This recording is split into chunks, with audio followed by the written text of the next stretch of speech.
fue el primer hombre en la historia de los Estados Unidos en secuestrar un avión por un rescate. Salió de la nave comercial con un paracaídas, $200,000, y nunca fue visto de vuelta, vivo o muerto. Así fue como el misterioso D.B. Cooper desafió al FBI a miles de metros de altura para nunca ser atrapado. D.B. Cooper, el misterio del ladrón que desafió al FBI.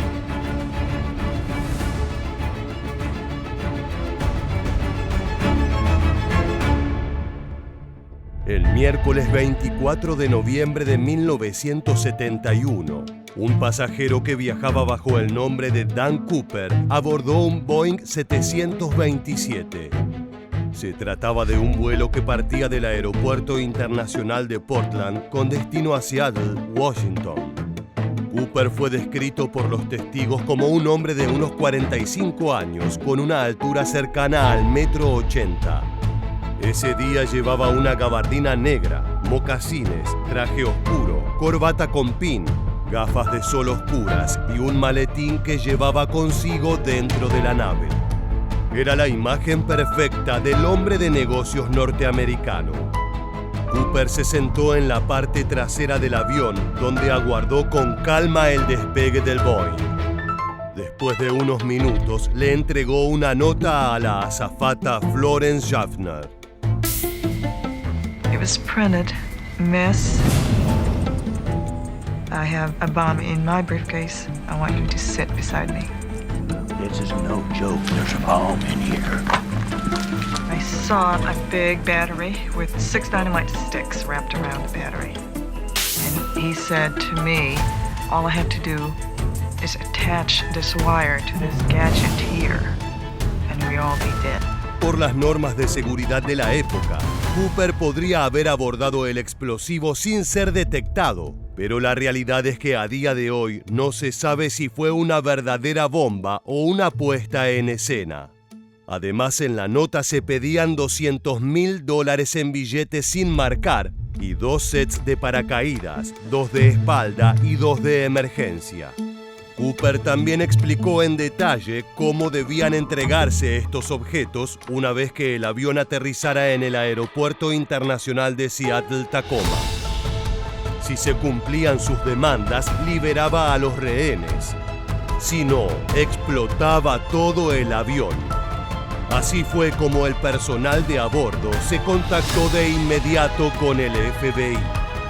The dispatcher told me that there had been a hijacking of a Northwest airliner at Portland Airport and to get there pronto.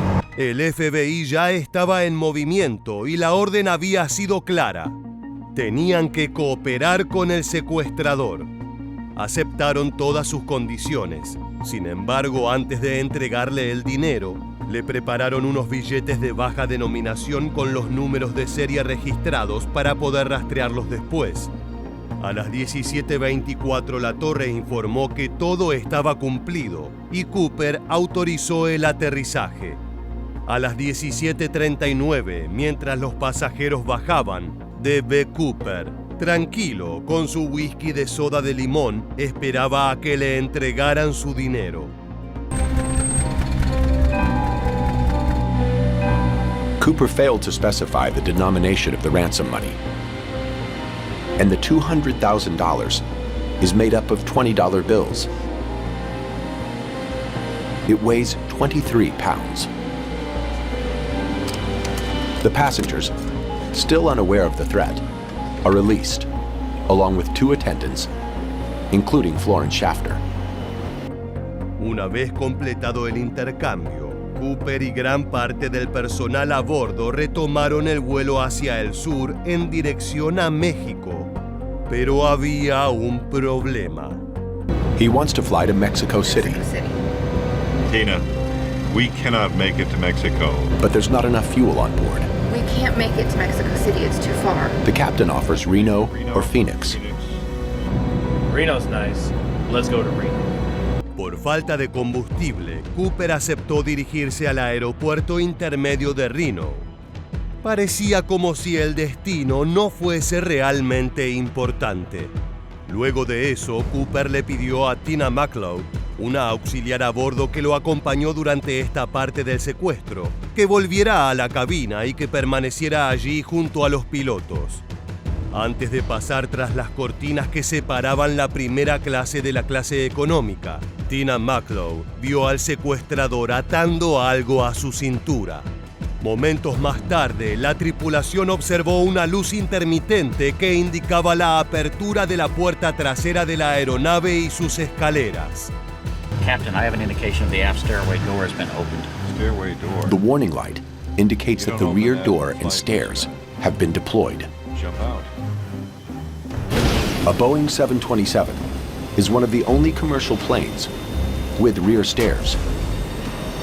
In 1971, pasaron 3 horas en total hasta que el avión aterrizó en Reno, y cuando se detuvieron, los tripulantes que quedaban se aventuraron en la cabina, pero no había ningún rastro de Cooper o de la bomba. La escalera, que fue extendida a medio vuelo, estaba ligeramente dañada al aterrizar. Solo había una explicación a la ausencia del secuestrador. En algún momento de la noche, a eso de las 20:13, en medio de una tormenta y alta nubosidad, Cooper se puso un paracaídas y saltó hacia la oscuridad. Así se dio inicio al misterio más grande de la historia criminal estadounidense.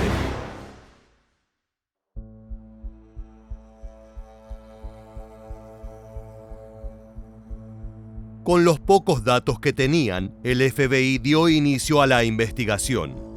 Primero entrevistaron a los testigos y establecieron sospechosos, pero ninguna de esas pistas dio frutos. Lo llamativo es que al saltar, el hombre también se llevó consigo el maletín con la bomba, la nota y cualquier objeto que pudiera servir para ubicarlo. Pronto las noticias se hicieron eco del caso, confiriendo al increíble robo su estatus de culto. Es que nunca antes alguien se había animado a burlarse de tal manera de la seguridad aérea de Estados Unidos. When he got on a plane in Portland, Oregon last night, he was just another passenger who gave his name as D.A. Cooper. But today, after hijacking a Northwest Airlines jet, ransoming the passengers in Seattle, then making a getaway by parachute somewhere between there and Reno, Nevada, the description on One Wire Service, master criminal. Incluso Tina, una de las azafatas que más habló con Cooper, trató de guardar silencio.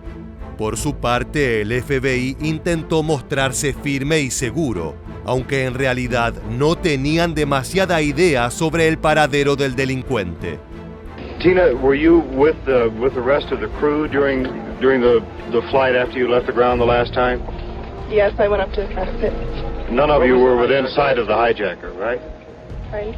We already talked about it, and the captain, still gave. How did you surmise that he was not on the plane when he landed in Reno? Well, a search was made of the plane immediately after landing. As we understood it, he could have gotten off as the plane taxied before it came up here. How did the crew know he wasn't on when it touched ground? The crew couldn't know that, but we had the airport covered. Durante los primeros días de búsqueda surgió el primer error que pasó a la historia. Por una falta tipográfica de un reportero, Dan Cooper, nombre con el que sacó los boletos, pasó a ser conocido como D.B. Cooper. Hoy en día ese sobrenombre erróneo es tanto o más conocido que el nombre real con el que se presentó el ladrón. Debido a la cantidad de variables y parámetros, definir con precisión el área de búsqueda fue difícil. Lo único que se sabía es que había caído en algún lugar entre Seattle y Portland, y solo Cooper sabía cuánto tiempo permaneció en caída libre antes de tirar de la cuerda de apertura. Los pilotos del Air Force F-106 no vieron a nadie saltando del avión, ni su radar detectó un paracaídas desplegado. Lo único que quedaba por hacer era revisar cada centímetro de los interminables bosques de Washington. Gracias a estimaciones realizadas por expertos, se pudo cerrar el área de interés a una zona próxima al poblado de Ariel, el cual se vio completamente revolucionado por la búsqueda del ladrón. Hundreds of troops combed the woods near Woodland and east to the town of Ariel. The search for Cooper and his $200,000 went on for weeks, but nobody really knew where he bailed out, where he landed, or even if he survived.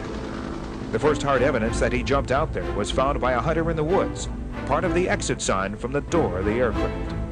The Cooper mystery and legend have not died with time. The tale still rolls through these hills and the rumors persist.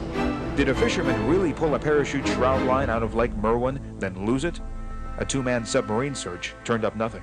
El 6 de diciembre de 1971, el director del FBI, J. Edgar Hoover, aprobó el uso de un Blackbird SR-71 de la Fuerza Aérea para seguir y fotografiar la ruta de vuelo del vuelo 305 y localizar los artículos que Cooper llevó durante su salto. El SR-71 realizó 5 vuelos para volver sobre la ruta del vuelo 305, pero debido a la mala visibilidad, los intentos de fotografía no tuvieron éxito. Era un terreno casi imposible de buscar. The military got involved with a number of troops, and the FBI had 30 to 40 agents involved in the search. For weeks, the team combs the forests and farmlands around Ariel, but find nothing. Mientras el Buró de Investigación fracasaba, el mito sobre el paradero del ladrón continuaba creciendo, especialmente en el pueblo de Ariel, donde la gente estaba convencida que Cooper había pasado varias horas luego de saltar del avión. A lot of them still think he landed in this area somewhere, made his way towards the Columbia somehow. For all we know, he's been here, walked in, had a beer, and walked out, just to see what the place was like. The town of Ariel comes alive Saturday with its annual D.B. Cooper party, complete with buffalo stew. They hope this year he'll come out of hiding, if he's still alive, and join in the fun. El mito se volvía cada vez más elusivo para las fuerzas de seguridad. El FBI parecía ir tras un fantasma. Sin embargo, algunas pistas fueron apareciendo con el correr de los años.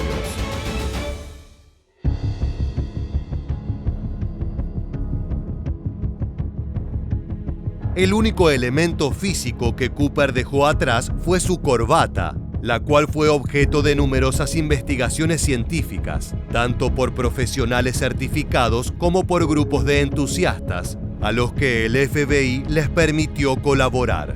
And have identified more than 100,000 particles of rare earth elements coating D.B. Cooper's tie. Names like strontium and yttrium and cerium. The periodical table of clues, say scientists, suggests Cooper had access to a manufacturing company that made airplanes, like the one he jumped from, perhaps a company with a connection to Boeing. We're not exactly sure if he worked at Boeing, but we think potentially a supplier was dealing with Boeing. Las más de 100.000 partículas han sido objeto de debate, pero la teoría de que Cooper era empleado de una compañía relacionada a Boeing fue tenida en cuenta por parte del FBI. Tanto así que ese hallazgo suscitó una nueva lista de sospechosos como Ted Mayfield, un piloto experto con un historial criminal. I have to ask you this question. Are you D.B. Cooper? No, I am not. I am not quite that clever. He had the skills to do it, but didn't match the profile. Otro hallazgo importante fue realizado por un niño. El 10 de febrero de 1980, Brian Ingram, de 8 años, estaba de vacaciones con su familia en el río Columbia en una playa conocida como Tina. Mientras rastrillaba la orilla arenosa del río, descubrió 3 paquetes de rescate en efectivo con unos $5,800. Los billetes se habían desintegrado por la exposición prolongada a los elementos, pero aún estaban envueltos en bandas elásticas. Los técnicos del FBI confirmaron que el dinero era de hecho una parte del rescate. 2 paquetes de billetes de $20 cada uno y un tercer paquete de 90, todos dispuestos en el mismo orden en que se lo entregaron a Cooper. El descubrimiento generó varias nuevas rondas de conjeturas y finalmente planteó más preguntas de las que respondió. Las declaraciones iniciales de los investigadores y consultores científicos se basaron en la suposición de que los billetes en paquetes se arrastraban libremente hacia el río Columbia desde uno de sus muchos afluentes que los conectaban. Sin embargo, esa explicación totalmente azarosa fue descartada por completo por expertos.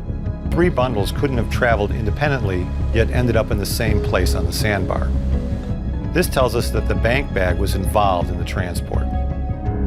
It could have split open close to the sandbar, thereby increasing the odds that 3 out of the 100 bundles of cash would have ended up together in the same place. Desde este descubrimiento en 1980, estos lugares fueron sujetos a largas investigaciones que duraron años, pero que a día de hoy no hay señales ni de Cooper ni del resto del dinero.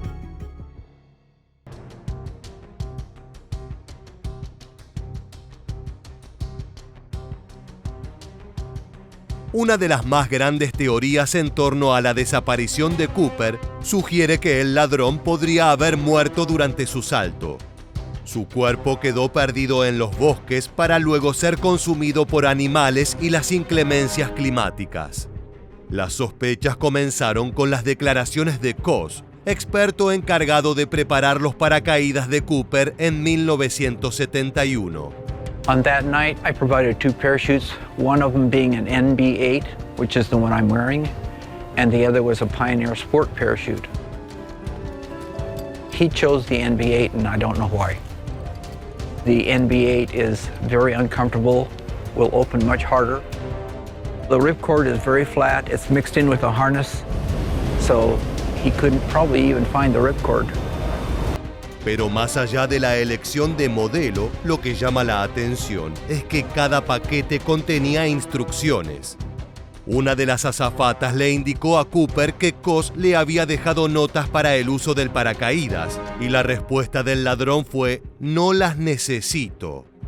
Pero incluso si el criminal era un experto, quedaba un obstáculo que difícilmente hubiera podido superar: el clima. Visibility was poor. The wind factor was well below freezing, and Cooper had no goggles or gloves. Why in the world would a guy jump with an NB8 at night, going out of a 727, not knowing where he's getting out? It didn't make any sense to me.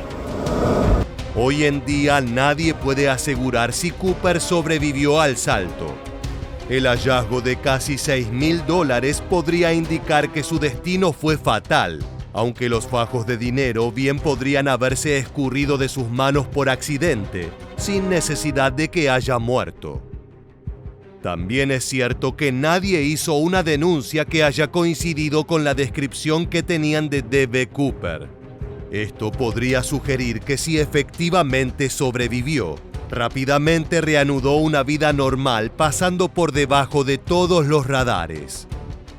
Además, otros secuestradores han realizado acrobacias similares, y muchos de ellos sobrevivieron incluso si fueron aprehendidos rápidamente.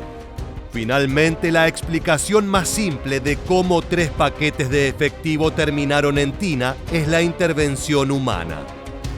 Al final del día, la mayor parte de esto se basa en nada más que suposiciones. Sin ninguna evidencia concreta del fallecimiento de Cooper, deja la puerta abierta a la propuesta mucho más emocionante de que él sobrevivió.